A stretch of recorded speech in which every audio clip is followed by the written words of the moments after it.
రాష్ట్రంలో సార్వత్రిక ఎలక్షన్స్ దగ్గర పడుతున్న వేళ పార్టీలో ఉన్న కీలక నాయకులు ప్రత్యేక భేటీలతో సతమతమవుతున్నారు. అయితే చంద్రబాబు, అమిత్ షా ప్రత్యేకంగా భేటీ అయ్యారు. ఈ భేటీలో చంద్రబాబుతో అమిత్ షా 1 గంట పాటు చర్చించినట్లు తెలుస్తుంది. అనంతపురంలోని ధర్మవరం బహిరంగ సభలో పాల్గొన్న కేంద్ర మంత్రి అమిత్ షా మీటింగ్ అనంతరం టీడీపీ అధినేత చంద్రబాబుతో ప్రత్యేకంగా భేటీ అయ్యారు.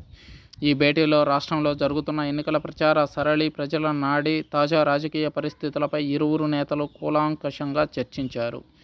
ఎన్నికల ప్రక్రియ, రాష్ట్రంలో కొందరు అధికారులు వ్యవహరిస్తున్న తీరుపైన వీరిరువురు చర్చించారు.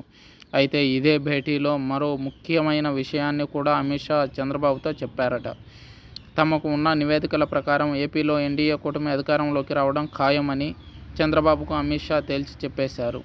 అంతేకాదు, ఈ ఎన్నికల్లో ఊహించిన దానికంటే ఎక్కువ సీట్లు కూటమి గెలుస్తుందని అమిత్ షా చెప్పినట్లు సమాచారం. రాష్ట్ర ప్రజలు జగన్ ప్రభుత్వంపై తీవ్ర ఆగ్రహంతో, అసంతృప్తితో ఉన్నారని నివేదికలు పేర్కొన్నట్లు అమిత్ షా చెప్పారట. అలాగే ఎన్నికల్లో కూటమి గెలుపు కోసం ఎండలను సైతం లెక్క చేయకుండా రోజుకు 3 సభల్లో చంద్రబాబు పాల్గొనడాన్ని అమిత్ షా ప్రశంసించారు. మీరు ఈ స్థాయిలో పనిచేయడానికి గల సీక్రెట్ ఏంటో మాకు చెప్పాలని అడిగి తెలుసుకున్నారట అమిత్ షా.